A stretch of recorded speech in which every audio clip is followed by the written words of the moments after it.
রামিসার এই হত্যাকারীর সর্বোচ্চ শাস্তি ইনশাল্লাহ আগামী 1 মাসের মধ্যে নিশ্চিত করবে।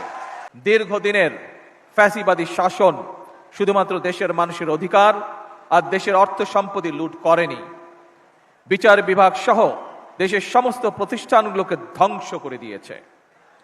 সবচেয়ে যেটি বড় ক্ষতি হয়েছে, বিশেষ করে বিতাড়িত ফ্যাসিবাদের সময় মানবতা, মানবিকতা এবং দেশের আবহমানকালের ধর্মীয় সামাজিক মূল্যবোধগুলোকে একেবারেই বিনষ্ট করে দেওয়া হয়েছে।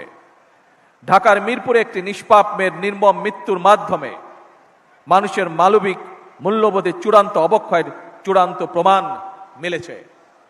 প্রিয় উপস্থিতিবৃন্দ, প্রিয় ভাই বোনরা, এ বিষয়ে একটি কথা আজকের এই অনুষ্ঠানে আমি পরিষ্কারভাবে আপনাদের সামনে তুলে ধরতে চাই। এই ধরনের শিশু নির্যাতন বা নারী নির্যাতন বর্তমান সরকার কোনোভাবেই মেনে নেবে না এবং বর্তমান সরকার রামিসার এই হত্যাকারীর সর্বোচ্চ শাস্তি ইনশাল্লাহ আগামী 1 মাসের মধ্যে নিশ্চিত করবে এবং সেই সর্বোচ্চ শাস্তি হচ্ছে মৃত্যুদণ্ড,